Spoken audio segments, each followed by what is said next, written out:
Everyone, আসসালামু আলাইকুম। আশা করছি সবাই ভালো আছেন। রাত্রিবেলা যদি বাজার নিয়ে আসে তখন কেমন লাগে বলুন তো। ওর আব্বু আজকে আসার সময় মুরগি নিয়ে এসেছিল, তো বাসায় আসার সময় বলে দিয়েছিলাম কিছু বাজার নিয়ে আসার জন্য, তো সোজা মুরগি নিয়ে আসছে। রাত্রিবেলা এই মুরগিগুলো এখনই আমারই কাটতে হবে, যদিও আমি নিচে বসে কাটাকাটি এখন করতেই পারি না। পরে অনেক কষ্ট হয়েছে, রাতে যেহেতু নিয়ে আসছে এগুলো তো পরিষ্কার করে কেটে তারপর রাখতে হবে। তো আমি অনেক কষ্টে মুরগিগুলো কেটে নিলাম, আর এখন এই যে পলিথিনে করে চেম্বার চেম্বার করে ফ্রিজে রেখে দিব। রাত বিরাতে যদি বাজার নিয়ে আসে আমার কাছে একটু রাগই ওঠে। তো ফ্রিজে আসলে বাজার শেষ হয়ে গিয়েছিলো, আর এটা বৃহস্পতিবার রাতের ব্লগ। রাতের বেলা আসলে ব্লগটা করলাম, ভিডিওটা। তো শুক্রবারে আসলে সময় পায় না, শুক্রবারে দেখা যায় চুল কাটা থাকে, কাপড় ধোয়া থাকে, অনেক কাজ থাকে, সব মিলিয়ে আসলে হয় না। তো রাতের কাজ শেষ করে তারপরে তো আর ভিডিও করিনি। সকালবেলা ঘুম থেকে উঠে চিন্তা করতেছিলাম কি বানাবো, কি নাস্তা করব। এই গরমের মধ্যে না আমি এটাই খুঁজে পাই না, রান্নাঘরে ঢুকে আমি কি নাস্তা বানাবো।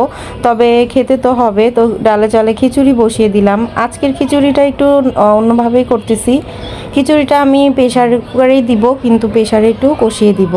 চাল ডাল এখানে ধুয়ে নিয়েছি। এখানে আজকে 4 রকমের ডাল দিয়েছি। মাসকলাই ডাল দিয়েছি, মুগের ডাল দিয়েছি, মসুরির ডাল দিয়েছি, বুটের ডাল দিয়েছি। সব ডাল দিয়ে চাল দিয়ে আমি এই খিচুড়িটা রান্না করব।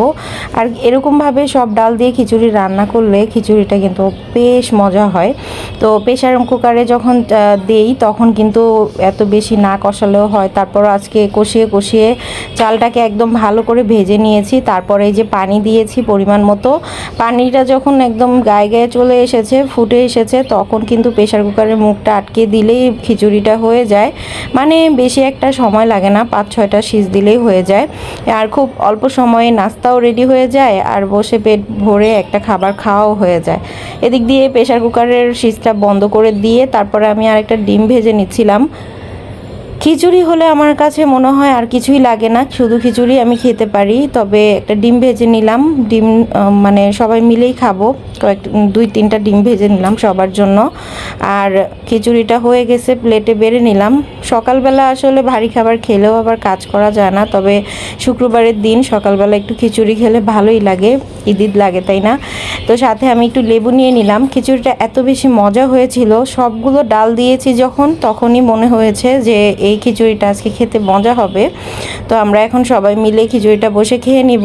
আর ডিম ভাজি দিয়ে খাচ্ছি ঠিকই, তবে আমার কাছে এমনিতেই খেতে বেশি ভালো লাগতেছিল।